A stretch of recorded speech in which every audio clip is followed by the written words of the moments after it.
Ang lulutuin ko ngayon ay lasagna. Ito, matagal na request sa akin ng anak ko eh. Kaya, sinipag akong magluto, lulutuin ko na. Kaya mga sangkap.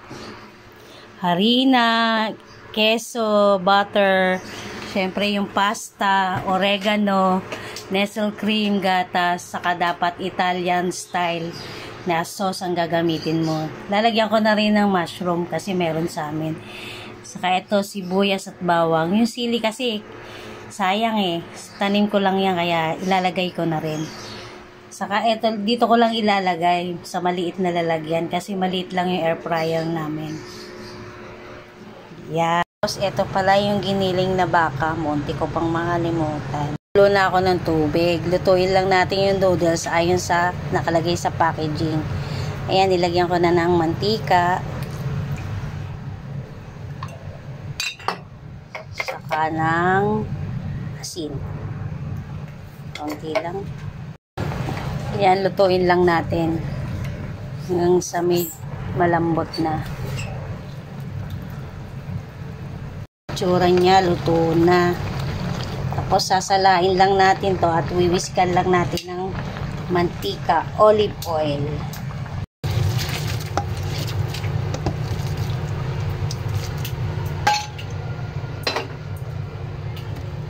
Ayan, wiwiskan lang natin siya para hindi magdikit-dikit. Ayan natin ang mantika, olive oil to. Tapos mag-gisa na tayo. Nag-gisa lang ako ng bawang, sibuyas. Sinama ko na rin yung sili na naani ko. Ito yung baka. 1/4 lang yan. Tapos, lalagyan natin ng pepper.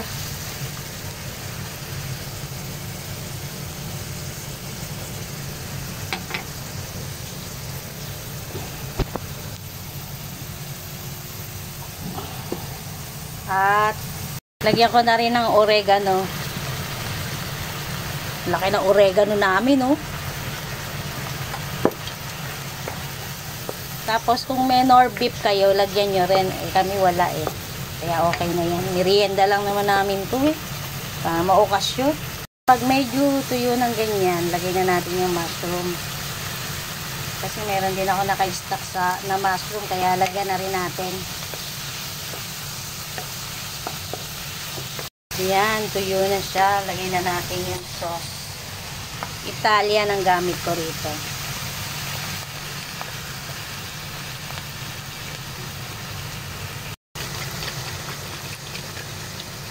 Ayun na, tumapo na.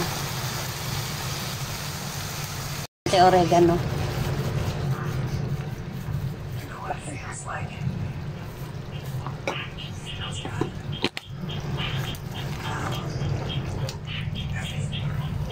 Yan, malapot na. Pwede na yan. Nilagyan ko ng butter, tapos harina. Lutuin lang natin yung harina.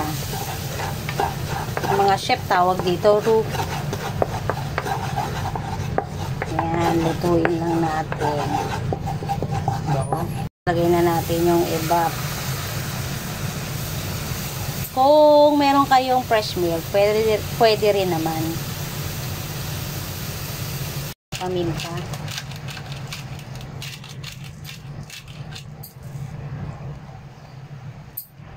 Tapos, nestle cream.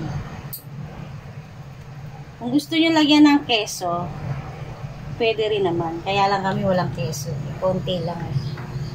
Kaya hintay lang natin siyang lumapot.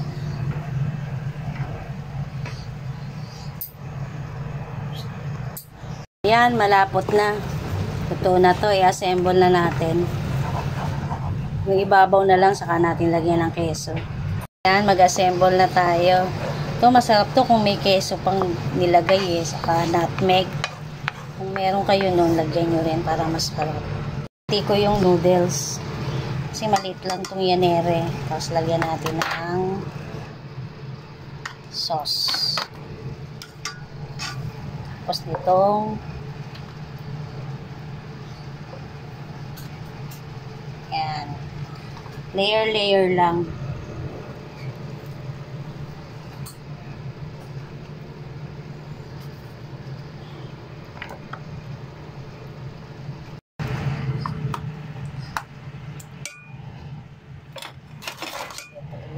konti lang. Sabihan natin sa ibabaw.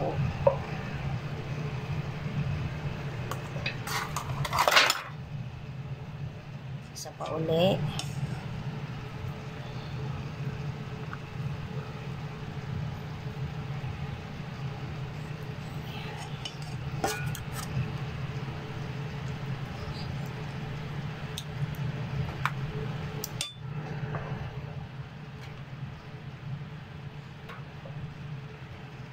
Yan, ito na yung iba kong nagawa. Air fryer lang natin para mag-melt yung cheese. Saka mas masarap mainit. Luto na kami ng isa. 4 din ang nagawa namin sa ganyan tray. Ayan, sa gantong tray, oh. Ako ko na size niyan. Pero mas maganda sana kung melted cheese yung yung mga mozzarella para masarap. Tikman na namin to.